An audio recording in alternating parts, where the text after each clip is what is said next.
हम लाते हैं top news, आपके फेवरेट टॉक शोज और अनलिमिटेड एंटरटेनमेंट सिर्फ यूट्यूब पर। अगर आपने अभी तक हमारा चैनल सब्सक्राइब नहीं किया तो अभी सब्सक्राइब करें और बेल आइकॉन को क्लिक करके हमारी लेटेस्ट वीडियोस के बारे में अपडेट जानें। सब्सक्राइब कीजिए और हम आपको लिए चलेंगे आपकी फेवरेट वीडियो की तरफ।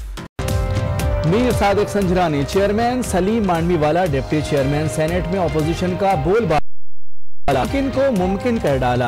अपर हाउस में जीत के बाद जरदारी हाउस में रौनक सियासी सरगर्मियों का मरकज बन गया। मुंतखब नुमाइंदों का जश्न, पार्टी क़यादत के हक में नारे। सेनेट इलेक्शन के बाद जश्न में नोट भी उड़ते नजर आए।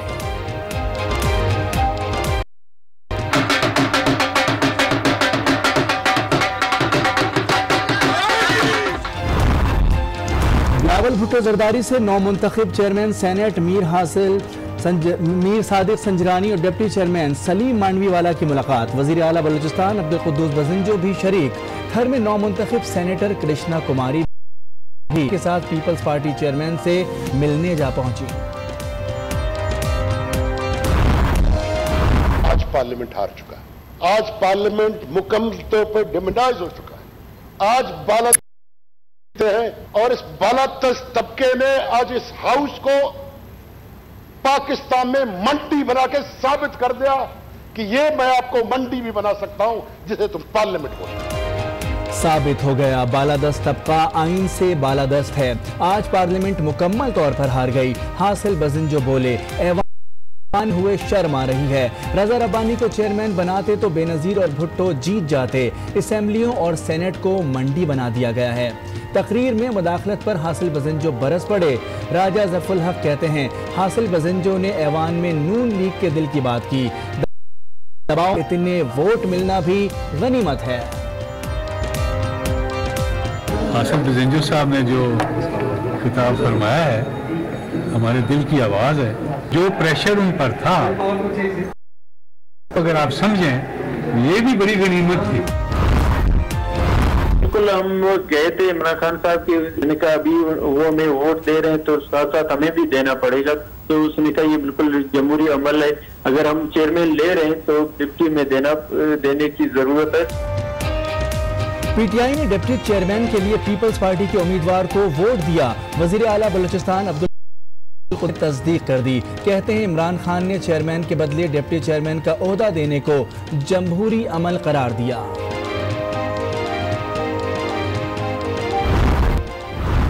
रब्बानी को पार्टी का जाल है, उसको बना सकते थे अगर हम नून के साथ मिल जाते। आज जो बलूचिस्तान की आवाम, बलूचिस्तान की जो हमेशा कहते थे कि जी इस्लामाबाद से हमारे साथ ज्यादती हो रही है, आज उनको चेयरमैन सेनेट देकर आपने बलोचों खासकर बलूचिस्तान की आवाज़ को सुना।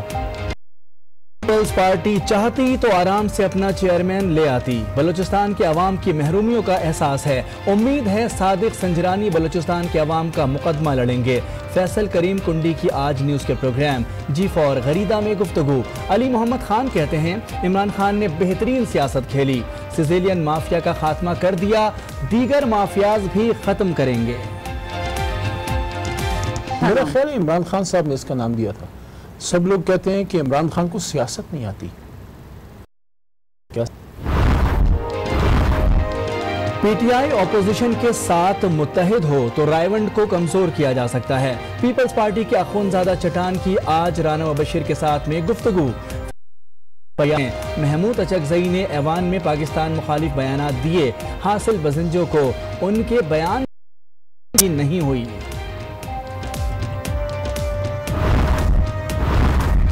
जिया का ओपनिंग बैट्समैन हार गया, बलूचिस्तान जीत गया। चेयरमैन सेनेट की जीत पर बिलावल भुट्टो का ट्विटर पर रद्द-ए-अमल।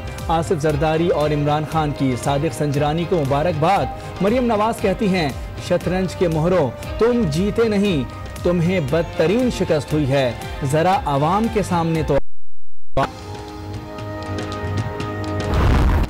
शहीद भुट्टो का एक भरम बाकी था और पीपल्स पार्टी के लोग कहते थे कि भुट्टो आज भी जिंदा है। ईद हो गए, वो भरम भी खत्म हो गया। शहीद भुट्टो का भरम बाकी था जो आज खत्म हो गया। वजीर इत्तलात मरियम औरंगजेब फट पड़ी। पाकिस्तान और खैबर पख्तूनख्वा में बदतरीन हॉर्स ट्रेडिंग का इल्जाम लगा दिया। तलाल चौधरी अपोजिशन से नाराज, कहते हैं आसिफ जरदारी ने इमरान खान को खरीद कर दिखा दिया। जो जरदारी कल तक बीमारी थी आज बनी गाला तक जा पहुंचे। एक काम जरदारी साहब ने बड़ा खूब किया है, उन्होंने कहा खान साहब तुम भी बिकते हो, और मुझे है नून लीग की सेनेटर कुलसूम परवीन ने अपना वोट अपोजिशन के डिप्टी चेयरमैन को देने का एतराफ कर लिया। कहती हैं उस्मान काकड़ पार्टी इत्तेहादी हैं, उनका नून लीग से कोई ताल्लुक नहीं। वो मैंने सलीम मांडीवाल से दूसरा वोट बलूचिस्तान पर डिप्टी चेयरमैन के लिए उसके लिए। नून लीग की जनरल काउंसिल का इजलास कल होगा, मुस्तकिल सदर का फैसला किए जाने का इम्कान, पार्टी रहनुमा शिरकत करेंगे।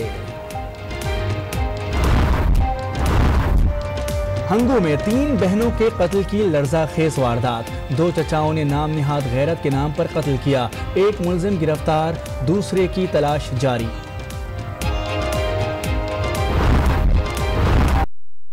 में कत्ल होने वाली आसमा के वालिद और भाई की प्रेस कॉन्फ्रेंस, मुलजमान को बचाने की कोशिश का इल्जाम, मरकजी मुलजिम के खिलाफ इंसदाद दहशतगर्दी अदालत में केस चलाने का मुतालबा।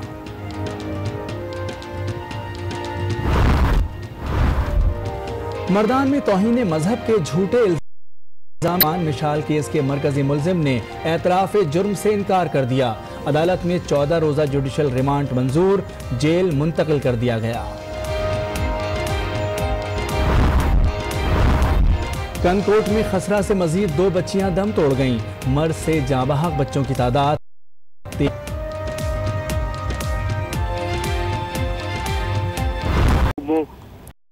इस्लामाबाद, आज़ाद कश्मीर और गिलगित बल्तिस्तान के मरकजी काउंसिलर जो हैं वो इजलास में शिरकत करेंगे।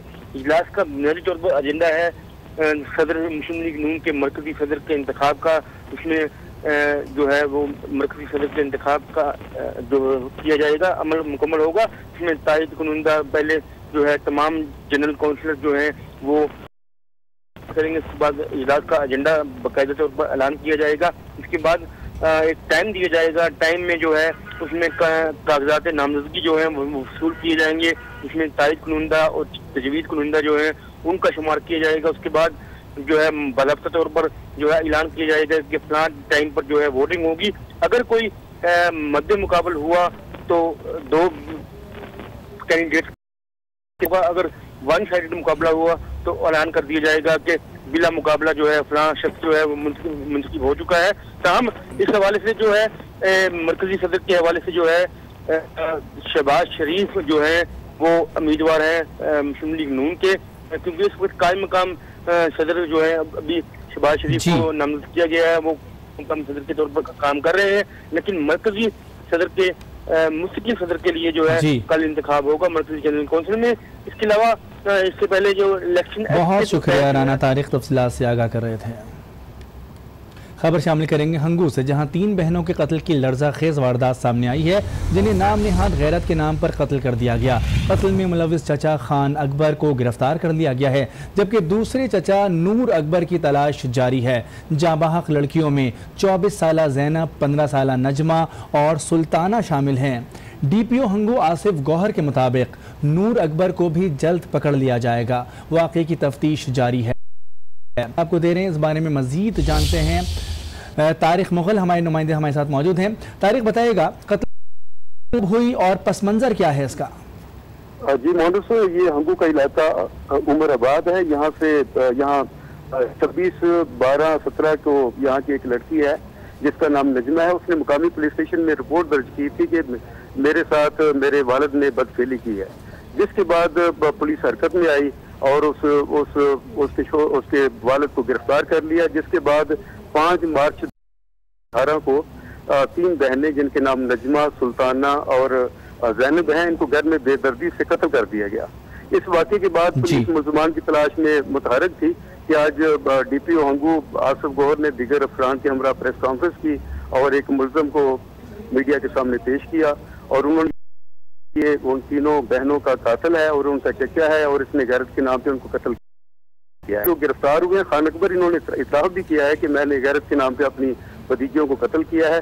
तो पुलिस जो है इस वाक़े की हर पहलू से इन्वेस्टिगेशन कर रही है और डिस्ट्रिक्ट पुलिस ऑफिसर का कहना है कि इस दिल खराश वाक़े में इसके साथ दूसरा जो चचा है, दूसरा जो भाई है इसका वो भी शरीक है और उसको गिरफ्तार करने के लिए पुलिस अपनी कार्रवाई कर रही है। जी मोहम्मद, ये भी बताएगा कि ये जब तमाम कत्ल हो गए तो लड़कियों की तस्वीर वगैरह कहाँ पे की गई, कुछ इत्तलात हैं आपके पास? ये देखें, ये भागू सिटी से तकरीबन 5 किलोमीटर की है उमराबाद। तो जब शाम के वक्त ये वाकया हुआ है तो उसके फौरन बाद जो इलाके का दस्तूर है, जो यहाँ की एक पख्तून कल्चर की जो रवायात है उसके मुताबिक इनका पहले वो पोस्टमार्टम कराया गया, उसके बाद इनको जो है ना लोगों ने अपनी मदद आपके तहत इनको जो है ना जनाजे बढ़ाने के बाद इनको दफन किया। तो उसके बाद एक हलचल सी मच गई और क्योंकि ये पख्तून कल्चर में इस तरह के वाकयात का तस्वर भी नहीं किया जा सकता, तो बड़ी खामोशी थी। ताहम आज डिस्ट्रिक्ट पुलिस ऑफिसर ने जुर्रत का मुजाहरा किया है और उन्होंने ओपन को मीडिया के सामने पेश किया है कि ये वाकया जो है वो गैरत के नाम पे हुआ था। और बड़ी दिलचस्प बात यह है कि डिस्ट्रिक्ट पुलिस ऑफिसर का ये भी कहना है कि इनके वालिद साहब खान अकबर जिनको अरेस्ट किया गया है और एक माह से वो जेल में है, उनके ऊपर जो इल्जाम लगाया गया उसकी तो अभी तक कोई चीज सामने नहीं है। अलबत्ता वो जो लड़की थी उसके जब मेडिकल टेस्ट किए गए तो वाकई उसके साथ इज्जत का मामला जो है वो हुआ था। बिल्कुल, बहुत शुक्रिया तारिक मुगल, तफसीलात बता रहे थे। और कनकोट में खसरा की बीमारी से मजीद 2 बच्चियां दम तोड़ गई हैं, जिसके बाद खसरा से जाबाहक बच्चियों की तादाद 13 हो गई है। इस बारे में मजीद तफसीलात जानने है नुमाइंदा आज न्यूज़ हुजूर बख्श से। हुजूर बख्श, हलाकतें जारी हैं, हुकूमत ने बचाव के लिए क्या इकदाम किए हैं? जी देखें, हुकूमत की जानिब से महकमा सेहत तो अगूर नींद सोई हुई है। जहाँ तक बात की जाए बच्चियों की तो गुज़िश्ता 17 रोज में आज जो आयशा और आसफा एक ही घर की थी और वही नवाई गांव में, जिसका गांव का नाम था वो ओगाई गांव, तो वहाँ पर ये दोनों बच्चियां, ये एक खतरा एक वायरस है, ठीक है। वैक्सीनेशन इंचार्ज से हमारी बात हुई थी तो उसने कहा था कि ये एक ऐसा जरासीम है, अगर एक तो अगर उसको जब तक वैक्सीन नहीं किया जाएगा तब तक वो जरासीम फैलता ही जाता है बच्चियों में। इस हवाले से आज ये 2 बच्चियां आयशा और आसफा, 3 साल आयशा और 2 साल आसफा, एक ही घर में इनको खसरा ने निगल लिया है। और जहाँ तक वैक्सीनेशन की बात की जाए तो करने की मैंने कोशिश की थी DHO से, तो उनका कहना था कि आज पोलियो वैक्सीन पिलाई जा रही है, जबकि खसरा की वैक्सीन यहाँ तो मिल ही नहीं रही, वो नायाब बनी हुई है। अब हुकूमत सिंध को ही चाहिए का मात लें ताकि ये कंदकोट और उनके गिरदोनवा में जितनी भी बच्चियां मर गई हैं, जितनी बची हुई हैं, तो कम से कम उनको तो बचाया जाए। अब इस वक्त 13 की हलाकतें हो चुकी हैं और मजीद भी हलाकतों का खदशा है, क्योंकि इस वक्त भी ज़ेरे